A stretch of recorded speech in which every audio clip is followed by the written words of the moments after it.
മഹാഭാരതത്തിലെ ഇന്ദ്രപുത്രൻ അർജുനനും സൂര്യപുത്രൻ കർണനും പോലെ രാമായണത്തിലെ ഇന്ദ്രപുത്രൻ ബാലിയും സൂര്യപുത്രൻ സുഗ്രീവനും. രാമായണത്തിൽ ഒരു ശത്രുവിനോട് പോലും പരാജയപ്പെടാത്ത വീരയോദ്ധാവ് ബാലി. എന്തുകൊണ്ട് ബാലിയെ ആർക്കും പരാജയപ്പെടുത്തുവാൻ സാധിച്ചില്ല?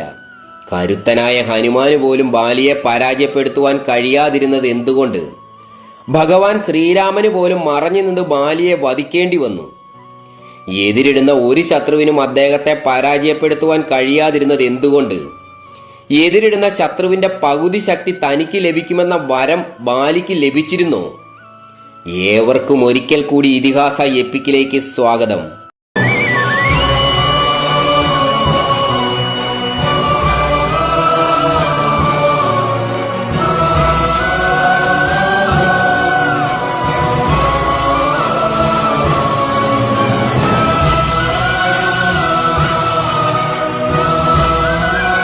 ബാലിയുടെ പിറവിയെപ്പറ്റിയുള്ള കഥ ബ്രഹ്മാണ്ഡ പുരാണം 42-ാം അധ്യായം, ഉത്തര രാമായണം, കമ്പരാമായണം, പൂർവകാന്ഡം എന്നിവയിൽ വിശദമായി പറഞ്ഞിരിക്കുന്നത് ഇപ്രകാരം. പാതിവൃത്യത്തിന്റെ പര്യായമായി പുരാണത്തിൽ പറഞ്ഞിരിക്കുന്ന ശീലാവതി തന്റെ പതിയും കുഷ്ഠരോഗിയുമായ ഉഗ്രതപസ്സിനെ തോളിലേറ്റിക്കൊണ്ട് തന്റെ പതിയുടെ ആവശ്യപ്രകാരം വേശ്യാലയത്തിലേക്ക് പോവുകയായിരുന്നു.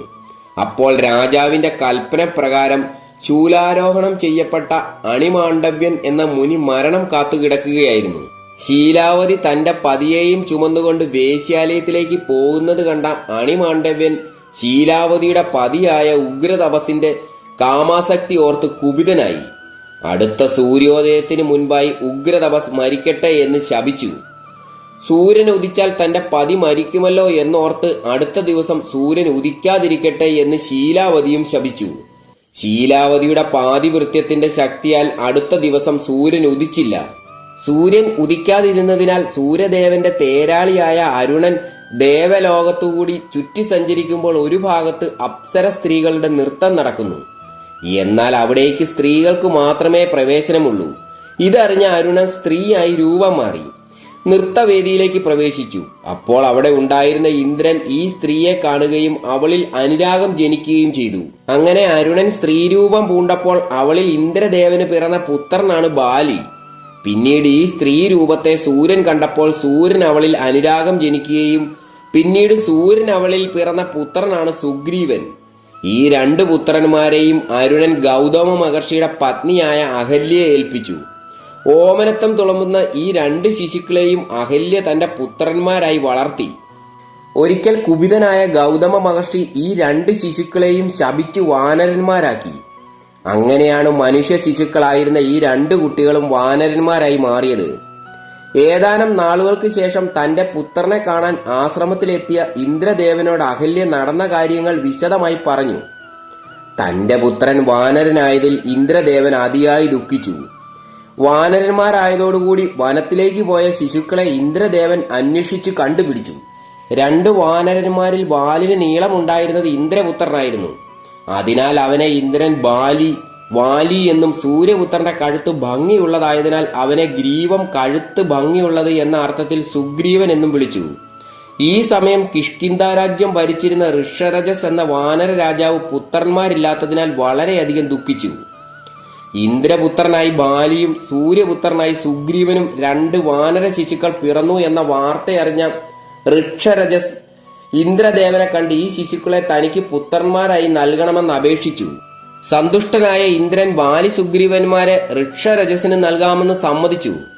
ഋക്ഷരജസ് തന്റെ പുത്രനെ കിഷ്കിന്ധയിലേക്ക് കൊണ്ടുപോകുന്നതിന് മുൻപായി ഇന്ദ്രൻ പുത്രനെ വിളിച്ച്, ഏതെങ്കിലും ശത്രു നിന്നോട് നേരിട്ട് എതിർത്താൽ അവരുടെ ശക്തിയുടെ പകുതി നിനക്ക് ലഭിക്കുമെന്ന് അനുഗ്രഹിച്ച് പുത്രനെ കിഷ്കിന്ധയിലേക്ക് അയച്ചു എന്നും ബ്രഹ്മാണ്ഡ പുരാണം 42-ാം അധ്യായത്തിലും ഉത്തര രാമായണം, കമ്പരാമായണം, പൂർവകാന്ഡത്തിലും വിശദമായി പറഞ്ഞിരിക്കുന്നു. ബാലിക്ക് ഇങ്ങനെ ഒരു വരം ലഭിച്ചിരുന്നു എന്നതിന് രാമായണത്തിൽ മറ്റു തെളിവുകൾ ധാരാളമുണ്ട്. ബാലി തന്റെ ജീവിതത്തിൽ ഒരിടത്തും ഒരു ശത്രുവിനോട് പോലും പരാജയപ്പെട്ടിട്ടില്ല. ഒരിക്കൽ അസുര ശില്പിയായ മയന്റെ പുത്രനും മഹാമല്ലനുമായ മായാവി എന്ന അസുരൻ ദ്വന്ദ്വയുദ്ധത്തിനു ബാലിയെ വെല്ലുവിളിച്ചു. കാട്ടിലെ ഒരു ഗുഹയിൽ കയറിയ മായാവി എന്ന അസുരന്റെ പിന്നാലെ ബാലിയും ഗുഹയ്ക്കുള്ളിലേക്ക് കയറി. ഗുഹയ്ക്കുള്ളിൽ കയറുന്നതിന് മുൻപായി സഹോദരനായ സുഗ്രീവനോട് ബാലി ഇപ്രകാരം പറഞ്ഞു: സുഗ്രീവ, ഞാൻ ഗുഹയ്ക്കുള്ളിലേക്ക് ചെന്ന് അസുരനെ കൊന്നു തിരിച്ചു വരാം. നീ ധൈര്യമായി ഇവിടെ നിൽക്കുക. ഗുഹാമുഖത്ത് ക്ഷീരം പ്രത്യക്ഷപ്പെട്ടാൽ അസുരൻ മരിച്ചു എന്നും രക്തം പ്രത്യക്ഷപ്പെട്ടാൽ ഞാൻ മരിച്ചു എന്നും നീ മനസ്സിലാക്കുക.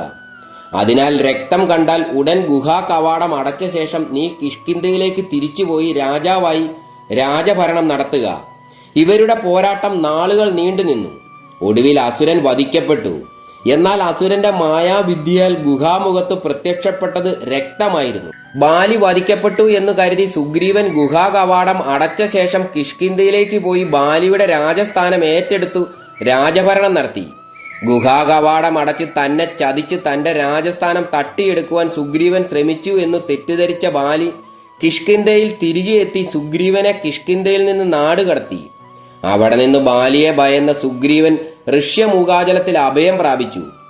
ഈ മലയിൽ ബാലി കാലുകുത്തിയാൽ അദ്ദേഹം മരിക്കുമെന്ന് മാതംഗ മുനി ബാലിയെ ശപിച്ചിരുന്നു. അതിനാൽ ബാലി ഈ മലയിൽ കാലുകുത്താതെ മലയുടെ മുകളിലൂടെ ചാടിയാണ് പുലർച്ചെ ധ്യാന ജപങ്ങൾ നടത്തുവാൻ പോയിരുന്നത്.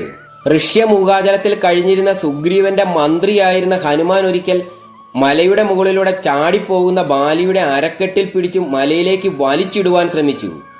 മലയിൽ ബാലി സ്പർശിച്ചാൽ മരിക്കുമെന്ന് മഹർഷിയുടെ ശാപമുള്ളതിനാൽ ബാലി ഹനുമാനെയും കൊണ്ട് പറക്കുവാൻ ശ്രമിച്ചു. എന്നാൽ എത്ര ശ്രമിച്ചിട്ടും ബാലിക്ക് അതിന് സാധിച്ചില്ല. എന്നാൽ ശക്തനായ ഹനുമാൻ എത്ര ശ്രമിച്ചിട്ടും ബാലിയെ താഴേക്ക് വലിച്ചിടുവാനും സാധിച്ചില്ല. ഒടുവിൽ ഹനുമാനും ബാലിയും അവിടെ വെച്ച് ഇനി ഒരിക്കലും സുഗ്രീവനെ ഉപദ്രവിക്കുകയില്ലെന്ന് ബാലിയെ ഉപദ്രവിക്കുകയില്ലെന്ന് ഹനുമാനും സത്യം ചെയ്തു. തുടർന്ന് ഹനുമാൻ പിടിവിടുകയും ബാലി കിഷ്കിന്ധയിലേക്ക് പോകുകയും ചെയ്തു. അതിനുശേഷം സുഗ്രീവൻ തന്റെ മന്ത്രിമാരും ഒന്നിച്ച് ഋഷ്യമൂകാചലത്തിലും ബാലി വാനര രാജാവായി കിഷ്കിന്ധയിലും ജീവിച്ചു എന്ന് വാൽമീകി രാമായണം കിഷ്കിന്ധാകാന്ഡം 10-ാം സർഗത്തിലും കമ്പരാമായണം പൂർവകാന്ഡത്തിലും പറഞ്ഞിരിക്കുന്നു. കരുത്തരായ അസുരന്മാരെ പോലും നിഷ്പ്രയാസം തന്റെ കരങ്ങളാൽ വധിക്കുകയും മൃദുസഞ്ജീവനിക്കായി ഒരു മലയെ തന്നെ തന്റെ കരത്താൽ ഉയർത്തിക്കൊണ്ടുവരികയും ചെയ്ത ഹനുമാന് ബാലിയെ ഋഷ്യമൂകാചലത്തിൽ വലിച്ചിടുവാൻ സാധിക്കാഞ്ഞത് ഹനുമാന്റെ പാതിശക്തി ബാലിക്ക് ലഭിച്ചതിനാലാണ്. ഒടുവിൽ ബാലിയും സുഗ്രീവനും തമ്മിൽ ഏറ്റുമുട്ടിയപ്പോൾ ശ്രീരാമൻ മറഞ്ഞിരുന്നു ബാലിക്ക് നേരെ അസ്ത്രം അയച്ചു. അസ്ത്രം മാറിൽ തറച്ച് നിലം പതിച്ച ബാലി ശ്രീരാമനോട് ഇപ്രകാരം പറഞ്ഞു: അല്ലയോ അയോധ്യ രാജാവേ, അങ്ങ് എന്തിനാണ് ഈ ദ്രോഹം ചെയ്തത്? പോരാടിക്കൊണ്ടിരുന്ന എന്നെ ഒളിച്ചു നിന്ന് അസ്ത്രമെയ്ത് വീഴ്ത്തിയത് ധീരന്മാർക്ക് ചേർന്ന പ്രവൃത്തിയാണോ? ഇതിനു മറുപടിയായി ശ്രീരാമൻ ഇപ്രകാരം പറഞ്ഞു: ഭവാൻ എന്നെ നേരിട്ട് കണ്ടാൽ എന്നിൽ ഭക്തി പരവശനായി തീരും.